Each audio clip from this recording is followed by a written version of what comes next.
My wife said her boss paid for the hotel suite, and she owed him a fun night. I just texted back, "Send me the room number." Next morning, she opened that door, expecting room service. Instead, she found me standing there with his wife, HR, and my daughter, the corporate attorney, recording everything. My name is Randall Fisher. I'm 48 years old, and I've spent the last 23 years building a consulting firm specializing in automotive supply chain optimization. It's not glamorous work, but it's honest, and it's kept us comfortable. My daughter Samantha from my first marriage is 27 now, a sharp corporate attorney who inherited her old man's instinct for reading people. My second wife, Courtney, is 41 and works as Director of Corporate Partnerships at Davidson Automotive, one of the biggest players in Detroit's revival story. We met at an industry conference 7 years ago. She was smart, driven, beautiful in that polished way that corporate climbers master. I was recently divorced, lonely, and flattered that someone like her would notice someone like me. We got married fast, maybe too fast. Her career took off. Mine stayed steady. That should have been my first warning. It was a Thursday evening in November when she walked into our kitchen in Royal Oak wearing a charcoal suit that probably cost more than my first car. She had that look, the one where she's already made up her mind about something, and she's just going through the motions of telling you. "I'm going to the regional conference in Chicago this weekend," she said, pouring herself a glass of wine without offering me one. "The Automotive Summit." I asked, looking up from the proposal I was reviewing. "I thought that wasn't until January." She took a long sip before answering. "It's a separate event. Leadership retreat. Mitchell arranged it for the executive team." Mitchell Garrison, her boss, 52 years old, regional vice president, the kind of guy who wore cufflinks to video calls and talked about disruption like it was a religion. I met him twice at company functions. Both times he'd looked at me like I was furniture. "When do you leave?" I asked, keeping my voice neutral. "Tomorrow afternoon." She scrolled through her phone while she talked. "I'll be back Sunday evening." "You just telling me now?" "I'm telling you now because I'm going." "It's not a discussion, Randall." There it was. That edge in her voice, the one that had been getting sharper for months. I set down my pen and looked at her directly. "Fair enough. What hotel?" She hesitated, just a fraction of a second, but I caught it. "The Palmer House." "Why?" "Just curious." "Fancy place." "Mitchell's paying for my suite. He thinks I deserve it after landing the Henderson contract." She said it casually, like it was the most natural thing in the world. Then she added, almost as an afterthought, "I owe him a fun night." The words hung in the air between us like smoke. I didn't react, didn't flinch, just watch her face for any sign that she realized what she just said. But she was already walking toward the stairs, her heels clicking on the hardwood. "Text me the room number," I called after her. She stopped, turned halfway, and gave me a look I couldn't quite read. Surprise? Irritation? Something else? "Why would you need that?" "In case there's an emergency." "There won't be." She disappeared up the stairs. I sat there for a long time after she left, staring at the proposal I could no longer focus on. Then I walked out to the garage, past the classic Mustang I'd been restoring, past the toolbox I'd inherited from my father, and opened the metal filing cabinet in the corner. Bottom drawer behind the old tax returns. 2 folders. One red, one blue. I'd started building them 6 months ago, when the signs became impossible to ignore. Call it paranoia, call it preparation, call it whatever you want. I called it documentation. And tonight, that documentation was about to become very useful. Because if she thought I was going to sit at home while she owed her boss a fun night, she'd badly miscalculated the man she married. Friday morning arrived with gray skies and the kind of cold that seeps into your bones. Courtney left at noon, dragging a suitcase that seemed too large for a 2-night trip. She didn't kiss me goodbye, just called out from the driveway that she'd see me Sunday. I waited until her car disappeared down the street, then pulled out my phone and called Samantha. "Hey, Dad." She answered on the second ring. "What's up?" "You busy?" "Just finished a client meeting." "Why?" "Can you come by the house? I need your professional opinion on something." There was a pause. My daughter knew me well enough to hear what I wasn't saying. "Give me 30 minutes. She arrived 40 minutes later, still in her work clothes, a tailored navy suit that made her look older than 27. She'd inherited her mother's sharp features and my tendency to see through nonsense. I handed her the red folder as soon as she sat down at the kitchen table. "How long have you been building this?" she asked, flipping through the pages. 6 months, give or take." She studied the expense reports, the calendar screenshots, the credit card statements I'd pulled from our joint account.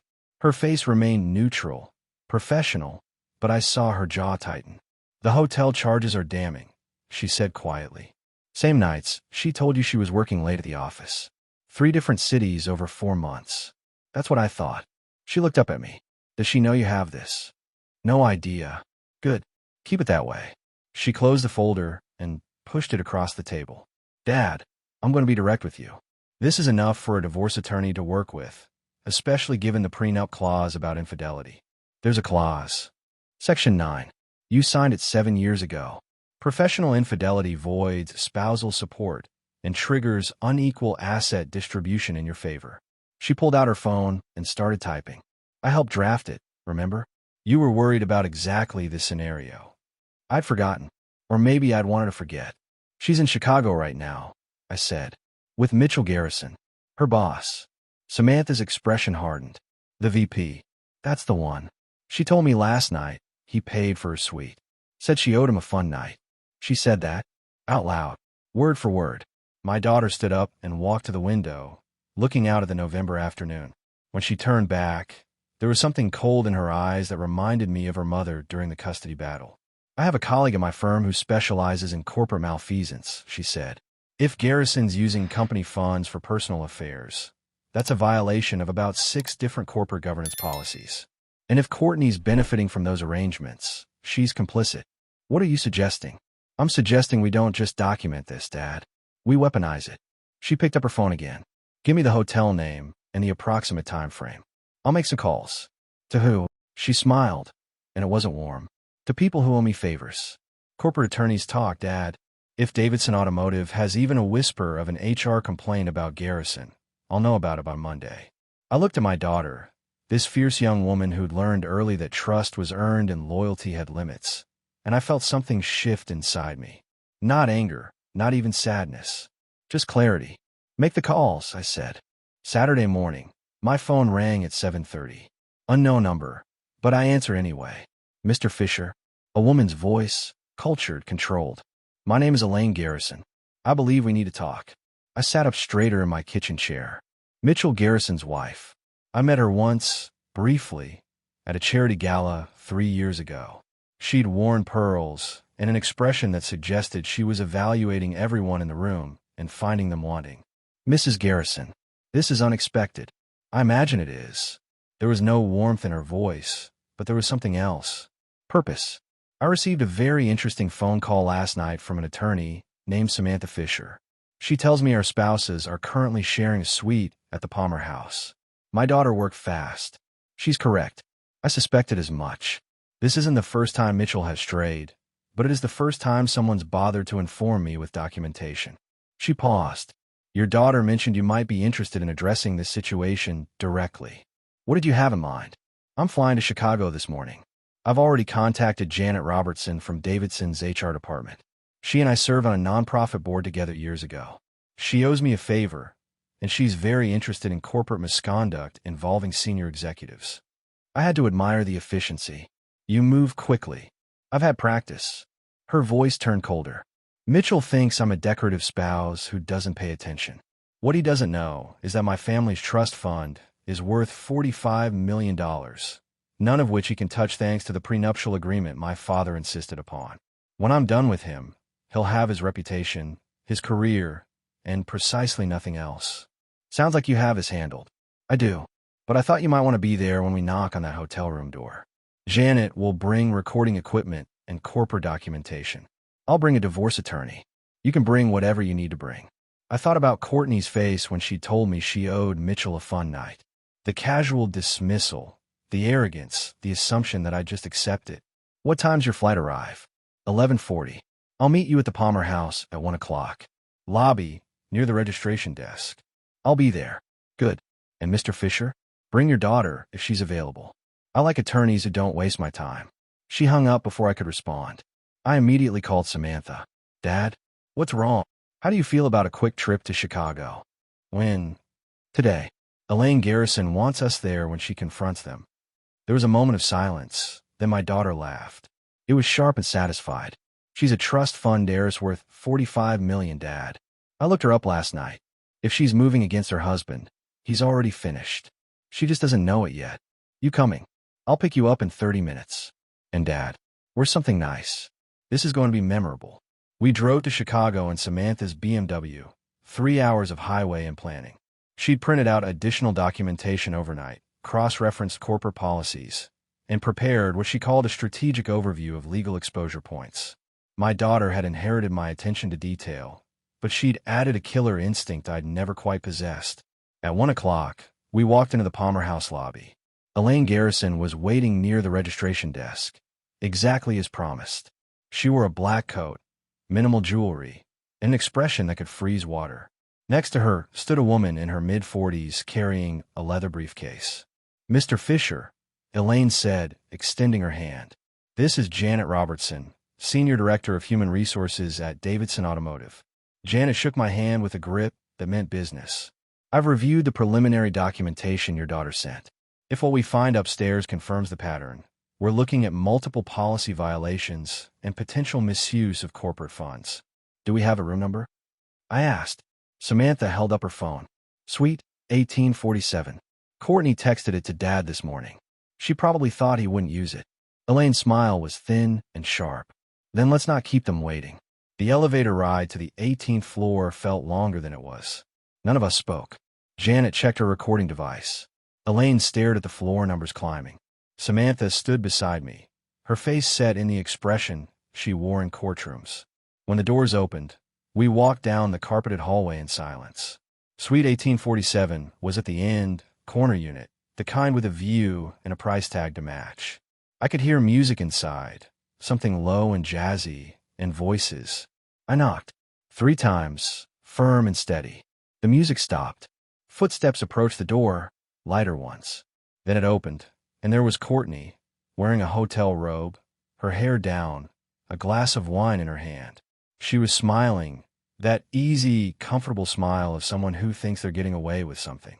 The smile died when she saw me. "Randall." Her voice went up half an octave. "What are you?" Then she saw Elaine. Then Janet. Then Samantha holding up her phone, already recording. "Oh God," Courtney whispered. "May we come in?" Elaine's voice was arctic. "I believe my husband is expecting room service." Mitchell Garrison appeared behind Courtney, shirt untucked, barefoot, holding his own wine glass. He froze when he saw his wife. "Elaine, I can explain." "No need." Elaine walked past Courtney into the suite like she owned it. The rest of us followed. "Janet, you'll want to document the room charges on the company card, I assume?" Janet was already photographing the open laptop on the desk, the expense report visible on the screen. "Davidson Automotive Corporate Card, charged to Executive Discretionary Fund. Suite rate is $4,200 for the weekend." "That's a lot of discretion," Samantha said, still recording. Mitchell set down his glass, his face going from red to pale. "This is a private matter. It stopped being private when you use corporate funds." Janet's voice was clipped, professional. "As of this moment, you're both under formal investigation for violation of the corporate ethics policy, specifically sections regarding undisclosed relationships between supervisory personnel and misuse of company resources." Courtney grabbed my arm. "Randall, please, this isn't what it looks like." I stepped back, letting her hand fall away. "It looks like exactly what you told me it was. You owed him a fun night. Seems like you're paying that debt." "I didn't mean it like that." "How did you mean it?" I asked. My voice was calm, quieter than hers. "Because from where I'm standing, you told your husband you're going to sleep with your boss, then did exactly that. The only surprise here is that you didn't expect me to show up." Samantha moved closer to Mitchell, her phone still recording. "Mr. Garrison, for the record, are you aware that Davidson Automotive's ethics policy requires disclosure of any romantic relationship between employees in supervisory roles?" "I'm not answering that." "That's fine. Your silence will be noted in the formal report." She turned to Janet. "How many policy violations are we documenting?" "At least 4, Janet said, typing on her tablet. "Possibly 6, depending on how far back this goes." Elaine walked to the window, looking out at the Chicago skyline. When she spoke, her voice carried across the room. "Mitchell, I want you to understand something very clearly. By Monday morning, Every senior executive at Davidson will know exactly what happened in this room. My attorney will file divorce papers by Tuesday. And because you violated our prenuptial agreement's infidelity clause, you'll leave our marriage with precisely what you brought into it, which, if memory serves, was $47,000 and a leased Audi. Mitchell's face collapsed. Elaine, we can work this out. We're done working anything out. She turned from the window. Enjoy your fun night, Mitchell. It's the last one you'll have on someone else's money. She walked past him without another glance and left the suite. Janet followed, still typing. Samantha looked at me, waiting. I looked at Courtney one last time. She was crying now, mascara running, the wine glass shaking in her hand. The house is in my name, I said quietly. The cars, the accounts, everything we built. Section 9 of our prenuptial agreement is very clear about professional infidelity. You should probably call a lawyer. Randall. But I was already walking toward the door, my daughter beside me, leaving behind the wreckage of a marriage that had been dying for months. It just hadn't known it was already dead. Monday morning arrived with headlines I didn't expect. Samantha called me at 6:30, before I'd finished my first cup of coffee. Dad, turn on the news. Local business section. I grabbed the remote and found the channel. There it was, scrolling across the bottom of the screen. Davidson Automotive VP Mitchell Garrison placed on administrative leave pending ethics investigation. They move fast, I said. Janet doesn't mess around. She had the board briefed by Sunday night. Samantha paused. Dad, there's something else. Something I found out yesterday that I need to tell you. The tone in her voice made me sit down. What is it? Mitchell Garrison was married before Elaine. His first wife's name was Rachel Fisher. The name hit me like a punch. My sister Rachel? Yes. I pulled the marriage records last night. They were married for 3 years, from 2009 to 2012. She filed for divorce, citing adultery. I hadn't spoken to my sister in over a decade. After her divorce, she'd moved to Seattle and cut contact with most of the family. I'd always wondered what happened, but she never wanted to talk about it. He cheated on Rachel, I said slowly. Multiple times, according to the divorce filing. With coworkers, always at hotels, always on the company dime. She had a nervous breakdown during the divorce proceedings. Spent 6 months in therapy. The pieces fell into place with sickening clarity. Mitchell hadn't just destroyed my marriage. He destroyed my sister's marriage 15 years ago, using the exact same pattern. Does Courtney know? I asked. I doubt it. Rachel's married name was different, and she left Michigan years ago. Samantha's voice hardened. But Dad, this changes things. This isn't just an isolated incident. Mitchell has a pattern of predatory behavior with subordinates. If we can document it, we can destroy him completely. Ow! I'm going to call Rachel. If she's willing to testify about what happened to her, combined with what we have on Courtney, we can show a pattern of corporate misconduct spanning over a decade. Davidson's board won't just fire him. They'll bury him to avoid liability. I thought about my sister, the bright young woman who'd loved cars and engineering, who'd landed a dream job at an automotive company right out of college, and then came home broken 3 years later, refusing to explain why. Call her, I said. But be gentle. This might bring up things she's tried to forget. I will. Samantha hesitated. Dad, I'm sorry. I know this makes it worse. No, I said quietly. It makes it clear. Mitchell Garrison is a predator, and predators need to be stopped. After we hung up, I sat in my kitchen, staring at my cold coffee. Courtney had texted me twice since Saturday, both messages begging to talk. I'd ignored them both. But now I wondered if she'd known. If she'd known about Rachel, about Mitchell's history, and decided she didn't care. My phone rang again. Unknown number. But I answered. Randall. The voice was tentative, uncertain. It's Rachel. I hadn't heard my sister's voice in 12 years. It took me a moment to respond. Rachel. Samantha called you. She did. She told me about Courtney and Mitchell. A long pause. I'm so sorry, Randall. If I'd known he was still doing this, I would have warned you. It's not your fault. Maybe not. But I could have spoken up years ago. I could have made sure people knew what kind of man he was. Her voice strengthened. Samantha asked if I'd testify about what he did to me. I said yes. You don't have to do that. Yes, I do. He destroyed my life. Randall. He made me feel worthless, used, disposable. And then when I tried to fight back, his company buried it with NDAs and settlement money. She took a breath. I'm not letting him do it to anyone else. Not to Courtney. Not to whoever comes after her. This ends now. Thank you, I said quietly. We're family. We should have been talking all these years. Her voice softened. After this is over, maybe we can fix that. I'd like that. After she hung up, I walked out to the garage and looked at the Mustang I'd been restoring. It had been Rachel's car originally, before she sold it to me when she left Michigan. I've been working on it for years, telling myself it was just a hobby, but maybe it had been something else. Maybe it had been my way of holding on to the sister I'd lost. Now maybe I'd get her back. Tuesday morning, the news broke wide open. Not just local business coverage, but regional headlines. Davidson Automotive faces ethics scandal as VP Mitchell Garrison terminated for cause. Samantha forwarded me the internal memo that Janet Robertson had sent to all Davidson employees. It was clinical, professional, and devastating.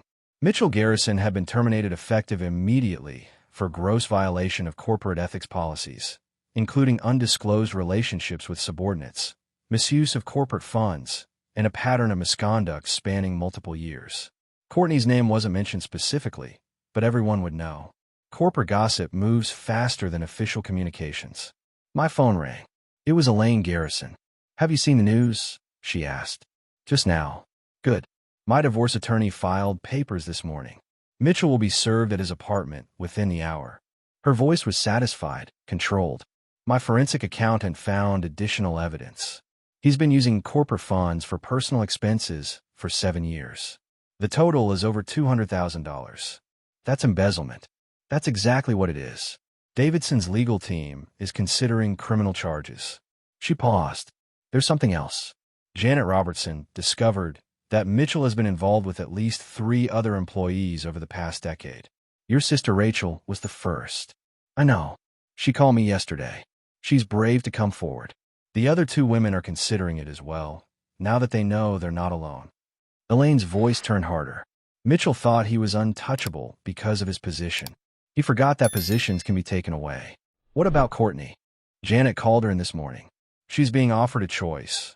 Resign immediately with a severance package and an NDA, or face termination and potential legal action for violating the ethics policy. Elaine paused.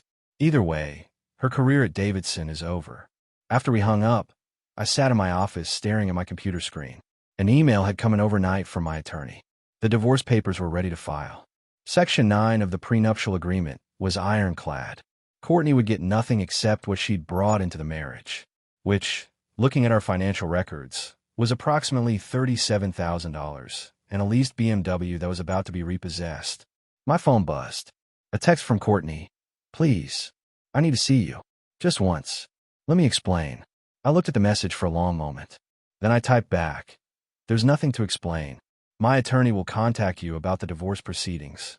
Her response came immediately. I made a mistake. I love you. I didn't reply. Instead, I forwarded the text to my attorney with a note. Document everything. Because love isn't words. It's actions, choices, respect. And Courtney had chosen differently. That afternoon, Samantha stopped by the house. She had a bottle of good bourbon and a folder full of paperwork. Rachel's flying in next week, she said, pouring us both a drink. She wants to see you. And the Mustang. I'd like that. Davidson's board is conducting a full audit of Mitchell's department. They found systematic problems going back years. He cultivated a culture where women felt they had to sleep with him to advance. Samantha raised her glass. But that culture just died. Janet's implementing new policies, new oversight, new accountability. We drank in silence for a moment. How are you doing, Dad? Samantha asked quietly. I thought about it. I'm angry. I'm sad. But mostly I'm relieved. I've been mourning this marriage for months. Now it's finally over. That's healthy. And I'm proud. Of you, of Rachel, of everyone who stood up. I looked at my daughter. You didn't have to help me like this. Yes, I did. You're my father. She smiled. Besides, I don't like seeing good men get used by people who mistake kindness for weakness. We finished our drinks as the sun set over Royal Oak. Somewhere across town, Courtney was packing up her office. Mitchell was consulting with criminal attorneys. And I was sitting with my daughter, planning a future that didn't include either of them. It felt like the first honest moment I'd had in months. Friday afternoon, my nephew Tyler showed up at my house unannounced. He was 19, working his way through community college, and apparently working nights at the Palmer House in Chicago. "Uncle Randall," he said when I opened the door, "I need to show you something." I let him in. He pulled out his phone with hands that shook slightly. "I work front desk on weekends. Night shift, 11 to 7. He looked up at me. "Last Saturday, I saw Aunt Courtney checking with some guy. I didn't know what to do, so I kept working. Tyler, you don't have to. Wait, there's more." He pulled up a video on his phone. "When you showed up with those other people, I was on break. I heard the commotion on the 18th floor, so I went up there. I recorded the whole thing from the hallway." He handed me the phone. The video was shaky but clear. Audio captured everything. Courtney's voice saying, "This isn't what it looks like." My response about her owing Mitchell a fun night. Janet Robertson documenting policy violations. Elaine's cold dismissal of her husband. "Why are you showing me this?" I asked. "Because Aunt Courtney called my mom last night. She's telling everyone you set her up, that you ambushed her, that none of it was her fault." His jaw tightened. "But I was there, Uncle Randall. I saw her walk into that hotel with him. I saw how they looked at each other. And I heard what she said when you confronted her." I handed back the phone. "What do you want to do with it?" "Whatever helps you. My mom doesn't believe Courtney anymore, but other family members do. This proves exactly what happened." He stood up. "She's trying to make you the villain. I won't let her do that." After he left, I called Samantha. "I need you to secure that video legally," I said. "Tyler recorded the confrontation at the Palmer House. Is it admissible?" Illinois is a one-party consent state for recording. Tyler was present in a public hallway. It should hold up. Send it to me. I'll have it authenticated and entered into the divorce record." She paused. "Dad, this is going to make things worse for her. She made them worse herself when she started lying." That evening, Rachel called. She was flying in tomorrow morning. "I want to see the Mustang," she said. "And I want to see you. It's been too long, Randall." "It has. I'm sorry about that. We both are. But we're fixing it now." Her voice strengthened. "Samantha told me about the video Tyler recorded. That kid's got integrity. He gets it from his mother. Your side of the family." She laughed, and it sounded lighter than I remembered. "Maybe we all get it from Dad. He always said the truth matters more than comfort." He was right. Saturday morning, I picked Rachel up from the airport. She looked older, but stronger somehow. Seattle had been good to her. We drove back to Royal Oak mostly in silence, the comfortable kind between people who don't need to fill every moment with words. When we pulled into the garage, and she saw the Mustang, her eyes filled with tears. "You kept it," she whispered. "I've been restoring it. Thought maybe someday you'd want it back." She walked around the car, running her fingers over the paint. "I sold it because I couldn't look at it without remembering Mitchell. Every drive, every memory was tainted. And now it's just a car. A beautiful car that my brother saved." She looked at me. "Thank you, Randall." We spent the afternoon in the garage, working on the engine together like we used to when we were kids. She told me about Seattle, her new husband who taught high school history, her therapy practice helping women recover from abusive relationships. "I turned my trauma into purpose," she said, adjusting a carburetor. "Mitchell tried to destroy me. Instead, he taught me how to help other women fight back. That's not justice. That's transcendence." She smiled. "I'll take it." That evening, Samantha joined us for dinner. 3 generations of Fisher determination around one table, planning the final steps of holding Mitchell Garrison accountable. "His attorney called today," Samantha said. "They want to settle before the criminal investigation goes any further." "What are they offering?" I asked. "Full admission of the affair, no contest to the divorce, agreement to pay your legal fees, and a signed statement acknowledging his pattern of misconduct with employees." Rachel set down her fork. "Tell them he also needs to release me from the NDA he made me sign in 2012. Completely and unconditionally." "I'll add it to the terms," Samantha said. "If he wants to avoid criminal charges, he'll agree." We raised our glasses, water for me, wine for them, and toasted to something I hadn't felt in months: hope. Mitchell's attorney agreed to Samantha's terms by Monday morning. The signed documents arrived by courier that afternoon. Full admission, no contest, release of Rachel's NDA, and a check for $37,000 covering my legal expenses. "He's trying to bury this quietly," Samantha said, reviewing the papers in my office. "But quiet isn't an option anymore." She was right. Tuesday morning, I opened my laptop and started writing. not for attorneys or judges, but for the court of public opinion. I drafted a LinkedIn post, measured and professional, about corporate ethics and personal integrity. I didn't name Mitchell or Courtney directly. I didn't have to. I wrote about the importance of transparency and leadership, about the courage it takes to hold powerful people accountable, and about the damage caused when corporations protect predators instead of victims. I mentioned that my sister had been victimized by a senior executive years ago, silenced by an NDA, and only recently found the courage to speak out. I wrote about documentation, about patience, about building a case so airtight that denial became impossible. Then I posted it. Within an hour, it had 300 views. By afternoon, 3,000. By evening, it was trending in automotive industry circles with over 47,000 views. The comment section filled with stories. Women from Davidson Automotive and competitors sharing their experiences with harassment, with executives who thought position meant privilege, with HR departments that protected careers instead of people. 2 former Davidson employees reached out directly, sharing their stories about Mitchell. Both had been pressured into relationships. Both had been discarded when they became inconvenient. Both had been silenced with settlements. This is bigger than I thought. I told Samantha that night. It always was. You just gave people permission to talk about it. She showed me her phone. The Detroit Free Press wants to interview you. So does the industry trade publication. What do I say? The truth. That's all you've ever said.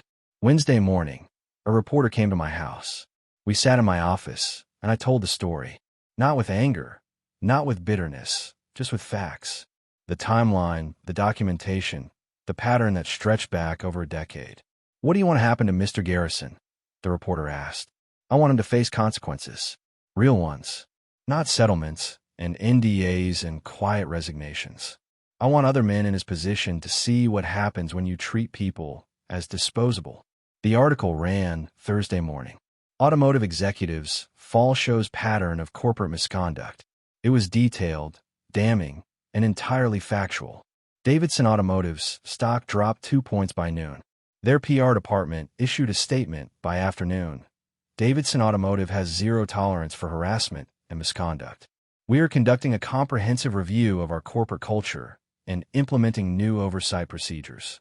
Too little, too late, but at least it was something. Courtney tried calling that evening. I didn't answer. She sent a text. You destroyed my life for revenge. I responded once. I documented your choices. You destroyed your own life. Then I blocked her number. Friday afternoon, Elaine Garrison called with news. Mitchell's being investigated by the Michigan Attorney General's office for embezzlement. The criminal charges are moving forward despite his settlement with you. Her voice carried satisfaction. He'll likely face prison time, Randall. 2 to 5 years if he pleads guilty. More if it goes to trial. Good. I thought you want to know. Your LinkedIn post was the catalyst. It gave other victims courage to come forward. The Attorney General now has testimony from 7 women spanning 15 years. After we hung up, I walked out to the garage where Rachel was putting the finishing touches on the Mustang. She decided to keep it here, in Michigan, as a reminder that you can reclaim things that were taken from you. It's done, she said, stepping back to admire the restored engine. Yes, I agreed. It is. The divorce hearing took place on a cold Tuesday in February, 3 months after the Palmer House confrontation. I arrived with Samantha, both of us dressed professionally, carrying briefcases full of documentation we probably wouldn't need. Courtney sat across the courtroom with her attorney, a young woman who looked like she'd rather be anywhere else. Courtney had lost weight, her suit hung loose, and her eyes carried the hollow look of someone who'd spent months watching their life dismantle piece by piece. The judge reviewed the prenuptial agreement, particularly Section 9. Then she reviewed the evidence, hotel records, expense reports, Tyler's video, Janet Robertson's HR investigation findings, and the signed admission from Mitchell Garrison's settlement. Ms. Fisher, the judge said, using Courtney's maiden name, do you contest any of the evidence presented regarding your relationship with Mitchell Garrison? Courtney's attorney whispered something to her. She shook her head. No, Your Honor. Do you contest the applicability of Section 9 of your prenuptial agreement? Another whispered consultation. No, Your Honor. The judge made notes, then looked up. Given the clear evidence of professional infidelity as defined in the prenuptial agreement. I'm ruling in favor of the petitioner. Ms. Fisher will receive only the assets she brought into the marriage, plus her personal belongings. All jointly acquired property, including the marital home, vehicles, and investment accounts, remain with Mr. Fisher. The gavel came down. Samantha squeezed my shoulder. Courtney stood up, looking at me across the courtroom with an expression I couldn't quite read. Regret, maybe, or just exhaustion. Outside the courthouse, Rachel was waiting. She'd flown in for the hearing, moral support wrapped in determination. How do you feel? She asked. Relieved. Free. I looked up at the gray Michigan sky. Like I can finally move forward. Good. Because I have news. She smiled. Mitchell's trial date got set. June 15th. They're charging him with embezzlement, fraud, and 6 counts of workplace harassment. His attorney thinks he'll take a plea deal to avoid trial. How long? 3 to 5 years, plus restitution to Davidson Automotive and the women he harassed. She linked her arm through mine. He's done, Randall. Completely and permanently done. That evening, Samantha, Rachel, and I had dinner at my house. The divorce papers were signed, the house was officially mine, and the Mustang sat in the garage, fully restored and gleaming.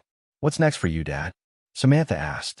I've been thinking about expanding the consulting firm, maybe hiring a few people, taking on bigger projects. I looked at both of them. I spent years making myself smaller to accommodate Courtney's ambitions. Time to stop doing that. Rachel raised her glass. To getting bigger. We drank to that, to new beginnings built on the rubble of old mistakes. 15 months after that night in Chicago, I stood in my garage looking at an empty space where the Mustang used to be. Rachel had driven it back to Seattle the previous week, finally ready to reclaim that piece of her past without letting it define her future. My consulting firm had grown. 3 new employees, an office in downtown Royal Oak, contracts with 2 major automotive manufacturers. I'd stopped making myself small, and the business had responded. Samantha stopped by one Saturday afternoon in March, bringing coffee and news. Mitchell took the plea deal, she said. 4 years in federal prison, 3 years probation, and permanent ban from corporate leadership positions. He starts serving next month.